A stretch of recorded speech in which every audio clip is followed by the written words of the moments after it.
నేను ఇక్కడ ఈ ప్రభుత్వాన్ని, కూటమి ప్రభుత్వాన్ని, ముఖ్యంగా చంద్రబాబు నాయుడు గారిని సూటిగా ఒకటి ప్రశ్నించదలుచుకున్నా. ఎందుకు మీకు కాపు ఉద్యమం మీద కోపం, కాపు కులం మీద కోపం, ముద్రగడ పద్మనాభం గారి మీద ఎందుకు మీకు కోపం? ఒక్కసారి వెనుక నేపథ్యంలోకి వెళ్తే నారా చంద్రబాబు నాయుడు గారు 2014లో కొల్లలుగా ఇచ్చిన హామీల్లో ఒకటి కాపుల్ని బీసీలో చేరుస్తానని. చిరకాల కోరిక, మాకు సెంటిమెంట్ అది. ఆంధ్ర రాష్ట్రంలో ఉన్నటువంటి కాపులు బీసీల్లో చేర్చమని అనేకమైనటువంటి ఉద్యమాలు చేసినటువంటి సందర్భాలు ఉన్నాయి. ఎవరు అడగలా, ఉద్యమం కూడా చేయలే. అప్పుడు 2014లో నారా చంద్రబాబు నాయుడు గారు అధికారంలోకి రావడం కోసం అనేకమైన వాగ్దానాలు ఇస్తూ కాపుల్ని 6 మాసాల్లో నేను బీసీలో చేరుస్తాను కమిషన్ వేసి అని చెప్పటమే కాదు, మేనిఫెస్టోలో పెట్టాడు. ఆయన వచ్చి సంవత్సరంన్నరైనా కమిషన్ కూడా వేయలేదు. వేయకపోతే ముద్రగడ పద్మనాభం గారు ఉద్యమం చేశారు, కాపులందరినీ సమీకరించారు. ఆ ఉద్యమాల్లో కులం కాబట్టి ఎవరైనా ఒకటి మాత్రం వాస్తవం, పుట్టిన ఊరు, పుట్టిన కులం, తల్లి తండ్రి వీళ్ళ మీద ఒక ప్రేమ, సెంటిమెంట్ ఉంటుంది. కాపుల్ని బీసీలో చేరుస్తానని చెప్పినటువంటి చంద్రబాబు నాయుడు గారు నెరవేర్చకపోతే ముద్రగడ పద్మనాభం గారు దాని ఉద్యమానికి పిలుపునిస్తే మేము ఏ పార్టీల్లో ఉన్నా మేమందరం కూడా పాల్గొన్నాం, ఫైట్ చేశాం. అయినా చంద్రబాబు నాయుడు గారు చేయలేదు, అది వేరే అంశం. నేను ఇక్కడ మీకు గుర్తు చేస్తున్నా, ఉద్యమం చేసినప్పుడు ముద్రగడ పద్మనాభం గారు ఒక పిలుపు ఇచ్చారు, పళ్ళేలు కొట్టండి అని. గ్రామాల్లో సైతం కాపులు పళ్ళేలు కొడితే కేసులు పెట్టారు. తుని బహిరంగ సభకు పిలుపునిస్తే ఇక్కడ నుంచి బయలుదేరి వెళ్తుంటే వారి మీద నోట్ చేసుకుని కేసులు పెట్టారు చంద్రబాబు నాయుడు గారి ప్రభుత్వంలో. కొన్ని వందల వేల కేసులు కాపుల మీద పెట్టారు. తర్వాత తునిలో బహిరంగ సభ జరిగింది, పెద్ద ఎత్తున కాపు సమాజం అంతా వచ్చింది, కాపుల్ని బీసీలో చేర్చాలని గర్జించింది. అక్కడ ఒక సంఘటన జరిగింది. రత్నాచల్ ఎక్స్ప్రెస్ ఆ బహిరంగ సభ దగ్గరలోనే ఉన్న ట్రాక్ మీద కాలిపోయింది, దహనం అయింది. అది కాపులే తగలబెట్టారు అని చంద్రబాబు నాయుడు గారి ప్రభుత్వం కేసు పెట్టింది. ముద్రగడ పద్మనాభం గారి మీద కేసు పెట్టింది. ఆయన కాక 40 మంది మీద కేసు పెట్టింది. సరే, బాగానే ఉంది. ఆ తర్వాత వస్తా. ఆ తర్వాత ముద్రగడ పద్మనాభం గారు నిరాహార దీక్ష చేస్తుంటే ఆయన ఇంటి తలుపులు పగలగొట్టి తీసుకొచ్చి ఆసుపత్రిలో పెట్టారు. ఇవాళ కూడా మనం చూస్తున్నాం కదా, అరెస్ట్ చేస్తే ఎవరు మాట్లాడడానికి వీల్లేదు, ఎవరు కలవడానికి వీల్లేదని ఈ విధంగా ఆంక్షలు పెట్టి వాళ్ళ వైఎస్ఆర్ కాంగ్రెస్ పార్టీ నాయకులు అరెస్ట్ చేసినప్పుడు వేధిస్తున్నారు. ఆ రకంగా ముద్రగడ పద్మనాభం గారికి పేపర్ కూడా వెళ్ళలేదు, సెల్ కూడా మాట్లాడనివ్వలేదు, టీవీ కూడా చూడనివ్వలేదు. అలా నిర్బంధిస్తే కుమిలిపోయాడు. నేను అప్పుడు గుర్తు చేస్తున్నా, హోటల్ హయత్ హైదరాబాద్లో ముద్రగడ పద్మనాభం గారిని ఇలా చేయటం తప్పు అని దాసరి నారాయణరావు గారు,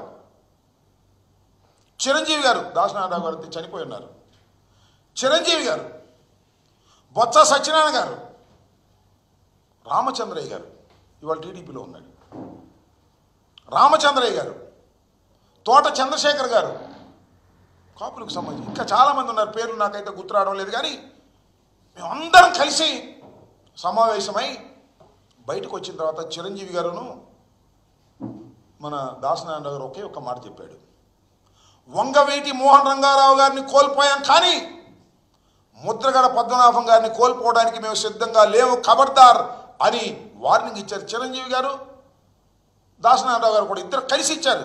ఒకసారి చూసుకోండి యూట్యూబ్లోకి వెళ్ళి. ఆ తర్వాత ముద్రగడ పద్మనాభం గారిని స్లోగా వదిలేశారు.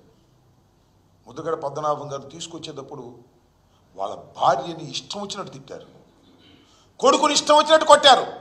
ఎందుకు ఈ కక్ష నాకు అర్థం కాలే. సరే అయింది, తునిలో దహనం జరిగింది, రైల్వే కోర్టు విచారణ చేసింది, సాక్షులను విచారించింది, నేరం రుజువు కాలేదు అని 40 మంది మీద కేసు కొట్టేసింది. ఆ రోజునే ఈనాడులో కూడా కేసు కొట్టేసినప్పుడు కూడా చాలా వ్యంగ్యంగా చాలా కక్షగా ఐటెం వేశారు. ఆ రోజునే నేను చెప్పాను, ఎందుకు మీ కడుపు మంట రామోజీరావు గారు, కేసు కొట్టేస్తే రుజువు కాకపోతే అని. ఇవాళ మళ్ళీ ఈ జీవో రిలీజ్ చేసి మళ్ళీ దీన్ని తోడి ఎవరి మీద కక్ష తీసుకోవాలని, ముద్రగడ పద్మనాభం గారి మీద కక్ష తీసుకోవాలన్నా? ముద్రగడ పద్మనాభం గారు ఒక్కడు కాదని మనం చేస్తున్నా. కాపు ఉద్యమానికి నాయకత్వం వహించినటువంటి వ్యక్తి ముద్రగడ పద్మనాభం గారు. It is our sentiment. నువ్వు మమ్మల్ని గోకావు, మేము అధికారంలోకి వస్తే 6 నెలల్లో నీ ఇస్తామని నువ్వు చేయలేదు. ఉద్యమం చేశారు, కక్ష కట్టావు, అయిపోయింది, అవన్నీ మర్చిపోయారు. ఇంకొక విషయాన్ని కూడా ఇక్కడ చెప్తా. చంద్రబాబు నాయుడు గారి టైంలో పళ్ళేలు కొట్టిన వాళ్ళకి, తుని వెళ్ళడానికి ప్రయత్నం చేసిన వారికి అందరి మీద కేసులు పెట్టారు. ఆల్మోస్ట్ ఆల్ మొత్తం కాపు సోదరులందరి మీద, ఉద్యమకారుల మీద కేసు పెడితే జగన్మోహన్ రెడ్డి గారు ముఖ్యమంత్రిగా అయిన తర్వాత 18/3/2020 జీవో ఆర్టీ నెంబర్ 312 312 కింద కేసులు మొత్తాన్ని డ్రాప్ చేశారు. మొత్తం డ్రాప్ చేశారు కేసులన్నీ కూడా. నువ్వేమో కేసు మళ్ళీ కొట్టేసి కేసు తిరగదోడుతున్నావు. ఏంటికి కక్ష నాకు అర్థం కాలేదు.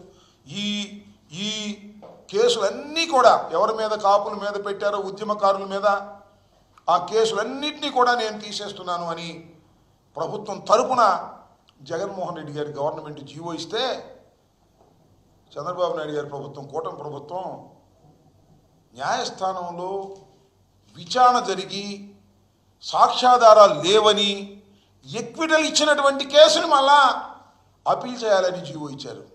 What is this? ఏమిటి కక్ష చంద్రబాబు నాయుడు గారు? నాకు అర్థం కాల. కాపు సమాజం మీద నువ్వు ఎందుకు కక్ష పడుతున్నావో, ఎందుకు ఈ రకమైనటువంటి దుర్మార్గానికి పాల్పడుతున్నావో సమాధానం చెప్పాల్సినటువంటి అవసరం ఇక్కడ ఉంది అని ఈ సందర్భంగా నేను చెప్పదలుచుకున్నా. కేసులు ఎత్తేగిపోయావు, పెట్టావు, జగన్మోహన్ రెడ్డి గారు ఎత్తేశారు. అందరూ పాపం బయటకు వచ్చి శుభ్రంగా కేసులు పోయిన ఆనందపడ్డారు. కొట్టేసిన కేసులు మళ్ళీ తిరగబెట్టి నువ్వు చేయాలని అనుకుంటున్నావు. ఇది చాలా దుర్మార్గమైన విషయం. ఈ దుర్మార్గమైనటువంటి విషయాన్ని కాపు సమాజం చూస్తూ ఊరుకుంటుంది, ఏదో సర్దుకుపోతుంది అని దయచేసి అనుకోవద్దని మనం చేస్తున్నాం. మేము ఆలోచన చేస్తున్నాం. ఈ జీవో నువ్వు దురుద్దేశపూర్వకంగా, కక్షపూరితంగా ఇచ్చావు కాబట్టి ముద్రగడ పద్మనాభం గారితో కూడా సంప్రదించిందా కూడా నేను మాట్లాడాను. కాపు పెద్దలందరితో సంప్రదించి దీనికి ఒక కార్యాచరణ రూపాన్ని తీసుకొస్తాం, వదిలిపెట్టం చంద్రబాబు నాయుడు గారు, గుర్తుపెట్టుకోమని కూడా ఈ సందర్భంగా నేను చెప్పదలుచుకున్నాను. ఇలాంటి దుర్మార్గమైనటువంటి జీవోలు ఇచ్చి కక్ష తీర్చుకోవాలనేటువంటి ప్రయత్నం నువ్వు వచ్చిన దగ్గర నుంచి కక్ష తీర్చుకోవటమే. ముద్రగడ పద్మనాభం గారి మీద కక్ష తీర్చుకోవటం, కాపుల మీద కక్ష తీర్చుకోవటం, జగన్మోహన్ రెడ్డి గారి పార్టీ మీద కక్ష తీర్చుకోవటం, జగన్మోహన్ రెడ్డి గారికి అనుకూలంగా మాట్లాడే వాళ్ళ మీద కక్ష తీర్చుకోవటం, పోలీసులు ఉన్నారు కదా అని కేసులు పెట్టడం, ఆ కేసులు పెట్టి భయపెట్టాలని ప్రయత్నం చేయటం అనేది నువ్వు చేస్తున్నటువంటి ఒక అరాచకమైనటువంటి కార్యక్రమం. గుర్తుపెట్టుకోవాల్సిందిగా ఈ సందర్భంగా నేను చెప్తూ, దాని మీద మేము తప్పనిసరిగా ఒక కార్యాచరణకి మరి మేము అందరం కూడా ఆలోచన చేసుకుంటున్నాం. కార్యాచరణకు వెళ్తామని కూడా ఈ సందర్భంగా నేను చెప్పదలుచుకున్నాను. అనేకమైన కేసులు ఎత్తేసినటువంటి జగన్మోహన్ రెడ్డి గారిని మీరు తప్పుబట్టి ఈ రకంగా మీరు చేయటం దుర్మార్గం అని కూడా ఈ సందర్భంగా నేను చెప్పదలుచుకున్నాను.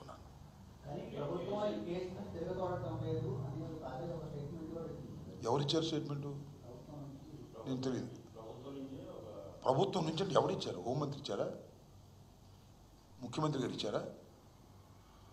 మరి తిరగదోటం లేకపోతే నిన్నేగా ఆర్డర్ ఇచ్చింది, ఎందుకు ఇచ్చారు చెప్పండి నాకు. మీరు అడిగారు కదా, ఎవరు చెప్పారు? ప్రభుత్వం అంటే అదేమన్నా విద్య లేకపోతే అదే జడ పదార్థమా? ప్రభుత్వం అంటే ఎవరు ఇచ్చింది? ఎవరిది? Kumar Vishwajit, principal secretary to government. ఈ జీవో తప్ప? గవర్నమెంట్ అంటే ఎవరు? హోంమంత్రి గారా, ముఖ్యమంత్రి గారా, లేక ఉప ముఖ్యమంత్రి గారా? ఎవరు ఇచ్చారు? ఎక్కడిచ్చారు? It is the return. అంటే వాళ్ళు తెలియకుండా జీవో వచ్చిందా? ఆ ఇచ్చిన వాళ్ళు ఎవరో ఇచ్చారంటున్నారు కదా, ఎవరు ఇచ్చారు? వాళ్ళకి పేరు ఊరు లేదు. చంద్రబాబు నాయుడు గారు గాలిలో వేస్తుంటాడు, లేదా ఈటీవీలు ఇచ్చుంటారు, అంతేనా?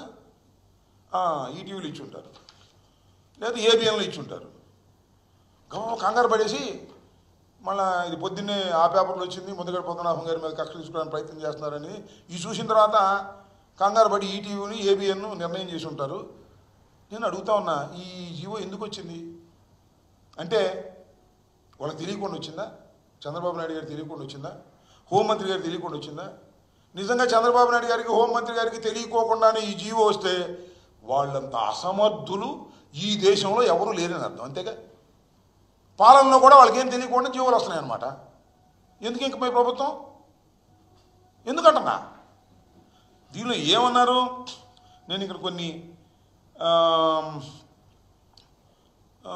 కొన్ని మాటలు కూడా చదువుతాయి. కేర్ఫుల్ ఎగ్జామినేషన్ అంటారు. దీనిలో కేర్ఫుల్గా ఎగ్జామినేషన్ చేసి డిలో కండోనేషన్ పిటిషన్ కూడా, అంటే తునిలో కేసు కొట్టేసిన తర్వాత మళ్ళీ అప్పీల్ చేయడానికి ఇంత టైం ఉంటుంది. ఆ టైం కూడా అయిపోయింది. ఆ టైం అయిపోయిన దాన్ని కూడా డిలే కండోన్ చేయమని పిటిషన్ పెట్టమన్నారు. విన్నారా? డిలో కండోన్ చేయమని పిటిషన్ పెట్టి ఆ పిటిషన్ ఎలవ్ చేయించుకుని, అంటే అయ్యా మేము అనుకున్న సమయంలో మేము అప్పీల్ చేయలేకపోయాం కాబట్టి, ఫలానా కారణాల వల్ల మేము అప్పీల్ చేయనందుకు డిలే అయింది కాబట్టి ఆ డిలోని కూడా మీరు క్షమించి వదిలేసి మా అప్పీల్ని తీసుకోవాల్సిందిగా చేయమని జీవో ఇష్యూ చేశారు హోమ్ డిపార్ట్మెంట్.